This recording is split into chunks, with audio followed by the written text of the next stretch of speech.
What is up, Hexkins and Pulsinators? Thank you for clicking on my YouTube video. Today I want to show you some clips from Richard Hart talking about Pulsechain, what's holding back Pulsechain, Hex, and how Hex is different than a lot of cryptocurrencies. If you want to support, I don't shill advertisements, BS sponsors.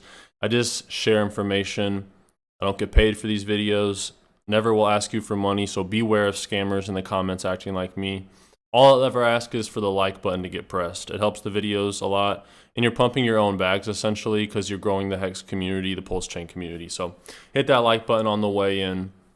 I really do appreciate it, and it really helps the video. Thank you in advance. Now, to start really quick, one thing to notice about Bitcoin. This is the first time that Bitcoin has gone sideways for 100 days in this downturn. If you look at Bitcoin, it typically has been going 30 to 50 days sideways and then dumps. 30 to 50 days sideways, dumps. 30 to 50 days sideways, dumps. 30 to 50 days sideways, dumps. This is a 100-day period where Bitcoin has not dumped yet. So some people could posit this is what accumulation looks like, right? 4 or 5 times before this, Bitcoin, it's only gone sideways for about a month. It's gone sideways for about 3 months now. So you could be seeing accumulation. You know, these are the times when you want a dollar cost average in. Obviously, I can't tell you what to do with your money. I'm not a financial advisor. But you want to be buying these dips when things are on a discount. Now, keep in mind the global macroeconomy is pretty bad right now, and the stock market's looking pretty shaky, amongst other things, and this could cause crypto to go down even more. This is the first time crypto in the past 12 years has had a macroeconomic trend that's been bad, right? The last financial crisis was 2008. Crypto wasn't a thing in 2008. So we've had bear markets, guys, but we haven't had a bear market. And I'm not trying to scare you, but this is relevant. It's important to know. This is the first time we've had a global, traditional markets are not looking good, and crypto. Of course, crypto's a risk on asset. It's not looking good. So let's hop right into it. I want to start with this clip. Richard Hart was right again. And the big thing that we're waiting on is consensus improvements. So because my devs are geniuses, they find bugs other people don't know about. So they know about bugs in BSC that nobody else knows about. They know about bugs in the click consensus mechanism, which Pirelli is based on, that nobody knows about. And so, before we launch mainnet, we want everything to be right. Basically, with this merge that's coming up, assuming it goes well, which I hope that it does, they've got a lot of audits, they've done a lot of testing on it. Hope it goes well. It doesn't do anything but help Pulsechain. Fees are still high, gas limits are still low. No one's building out extra capacity for Ethereum. No one's trying to reduce the Ethereum fees except us. And I guess maybe the ETH2 developers that someday in the future will eventually get around to sharding, which has been a dream of theirs for like as long as Ethereum's existed. I don't know, 6 years. And it's great. So it also helps with our consensus stuff, because a lot of stuff the guys did in ETH2 for consensus. And this is a misconception a lot of people have with Pulsechain, thinking it's going to replace Ethereum and Ethereum 2.0. Ethereum is like a highway that has 2 lanes and you can't expand it, and it has mad traffic, right? Ethereum's the #1 blockchain for decentralized apps.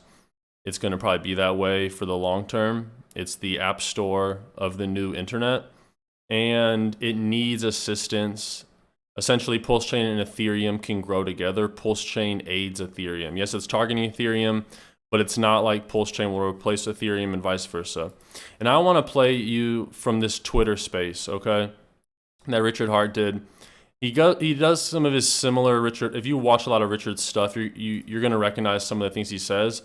But he goes from talking about just general crypto stuff to the differences in Hex to Pulsechain. And I just thought this 10-minute clip was very valuable. So enjoy it. Mt. Gox has got 140,000 Bitcoin. So basically, a lot of people that own billions and billions and billions of dollars of Bitcoin are pretty trashy, scummy people. And all they're going to do is sell it and not have the same political beliefs as you. You know, Blockstream used to have a block size increase on their roadmap, Bitcoin Core. They lied. I and Tone Vase and many other guys fought against the New York agreement, where the mining companies tried to take over the protocol. And we were on the same side then. And then we got screwed because Blockstream got bought up by AXA Insurance Company, and the founder of, what do you call it, LinkedIn, Ross Reed Hoffman. And what happened? They started launching cloud mining, centralized cloud mining they wanted to sell you. They started launching protocols that compete with Bitcoin, like the, I don't even remember what they call it, some other network, some other parallel non-Bitcoin network. And so it was just business as usual, centralized scumbags and vulture capitalists taking over. And Bitcoin's roadmap is trash. You want anonymity? Everyone that's tried to be anonymous in Bitcoin's been tracked down and basically killed by the government.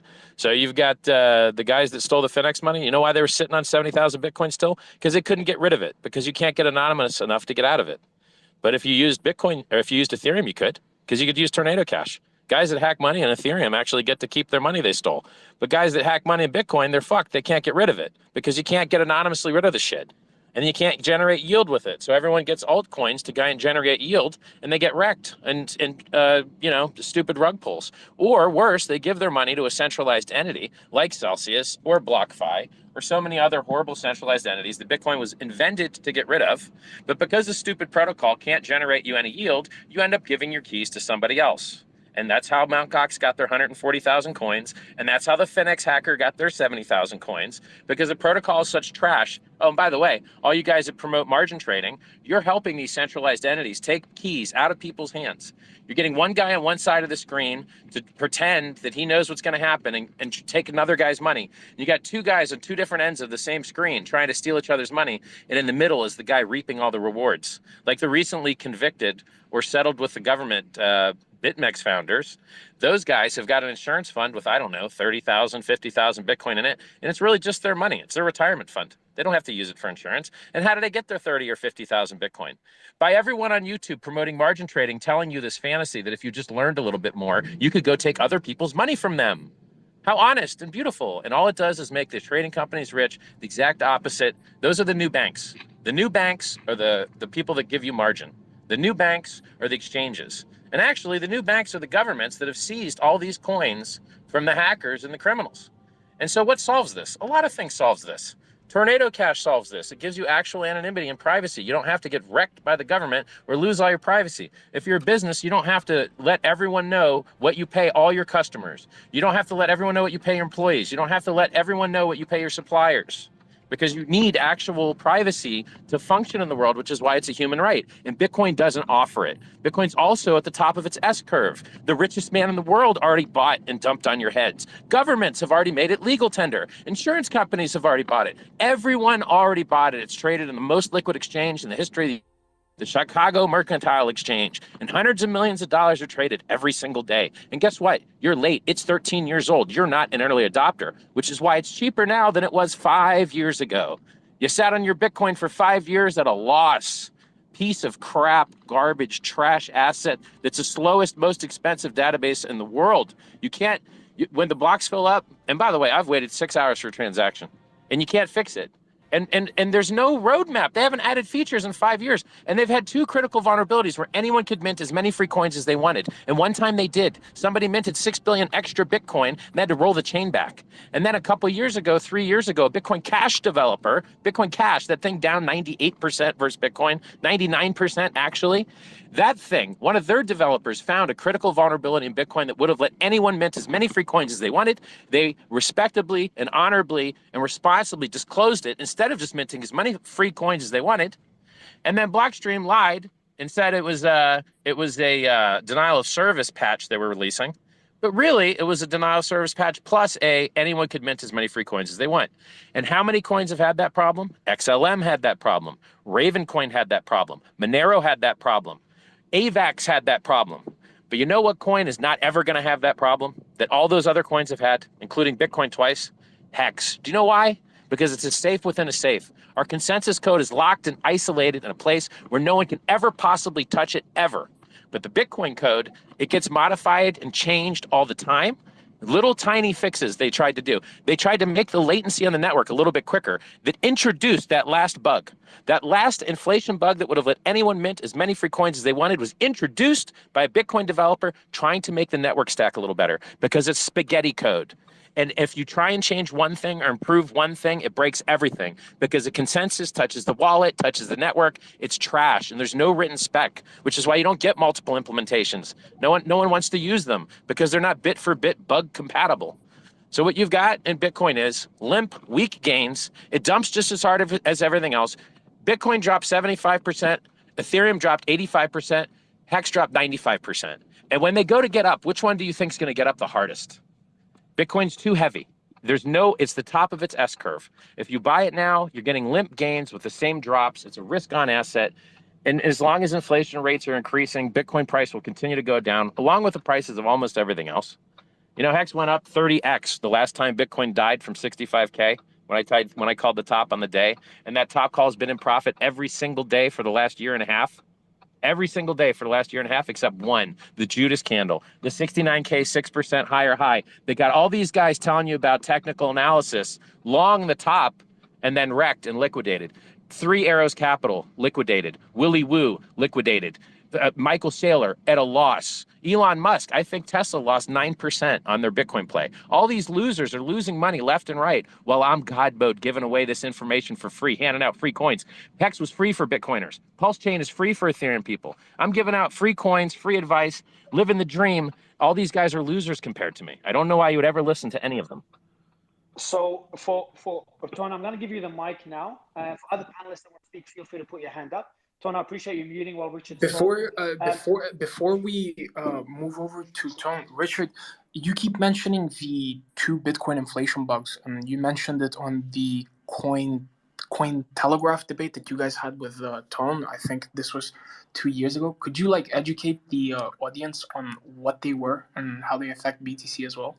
Yeah, sure. So the hardest part of a blockchain is just making sure that no one mints any extra free coins. That's the whole game. The whole reason blockchains are useful is because it's mathematically guaranteed supply increase. So all proof of work currencies inflate to secure their networks. Unfortunately, in the case of Bitcoin, the more popular it gets, the more value it gets, the more proof of waste you have to do to defend that value, the more the environment gets blown up. Now, 2/3 of that energy is renewable, but guess what? When you suck up all the renewable energy, then the guys, they just had to turn off all the mining in Texas because the grid was full. And then the Bitcoin guys are celebrating, hey, we turned our machines off. What good citizens we are. And you're like, bro, if you wouldn't have them on, you wouldn't have to turn them off. It's like having to borrow your lawnmower back from your neighbor. You lend your lawnmower to your neighbor, and he's had it so long that now you have to beg him to get it back. And it's just the same thing with the electricity, And if they would stop blowing up the environment, they would stop murdering the price. Because we know proof of stake systems work, or you'd see them getting hacked all the time. They never get hacked. The networks that have all these bugs that I'm telling you about were like Ravencoin, for instance. A hacker minted 10% of the Ravencoin supply at once from an inflation bug and dumped it on exchange. So proof of work systems are extremely buggy, and they're not buggy from the perspective that they need more hash rate. They're buggy from the perspective of software bugs. And software bugs are a function of attack surface. And the more spaghetti code you have, and the less modularity you have, and the less isolation you have, the more of these huge world-ending bugs you're going to get. So, when they minted 6 billion extra Bitcoin by accident in 2010, they just rolled the chain back and were like, oops, we'll just pretend it didn't happen. That guy that minted the 6 billion extra, we're just not going to give it to him. And that's what the Ethereum guys did back when Ethereum was big enough to just do whatever they wanted, or small enough to do whatever they wanted. Some guy ran a smart contract and jacked everybody for their money. They said code was law until someone actually used the code to take their money. And then they said, oops, code's not law. We're forking the chain. Haha. And then they rolled the chain back with a default vote. If no one voted, it just defaulted to taking away the quote hacker's money. But is he really a hacker if he just did what the code let him do? Right? And so Bitcoin is the same thing. They have an inflation bug that lets some guy mint an extra 6 billion Bitcoin, but they're like, actually, we don't want you to have that 6 billion. We're going to take it back from you. And so when it happened 3 years ago, the guy that founded, the Bitcoin Cash guy, he could have just minted as many free Bitcoin as he wanted. That's it. He would just perform a transaction on the network that would have put an extra million Bitcoin into his wallet, or 10 million Bitcoin, or 100 million Bitcoin. Because basically, they made a mistake when upgrading the network to try and make it faster, to make the networking stack faster, less latency. they introduced a bug that let anyone mint as many free Bitcoin as they wanted. Now, Ethereum's never had that bug. And Hex is less likely to have that bug than either Ethereum or Bitcoin, because our consensus code doesn't touch anything else. It's locked and isolated and modular. And so, like, it's like, this is the bug that bites everybody. The only other kind of bug that bites everybody is 51% attacks, and they really only happen to proof of work coins that have quite small minority hash rate. And that's the reason ERC20s never have 51% attacks on them, but small minority coins do. Like, I don't remember some of these little small coins that have had these problems, but so long story short, every time you try to improve Bitcoin, there's a chance you break it and make it a lot worse every single time, because it's spaghetti code.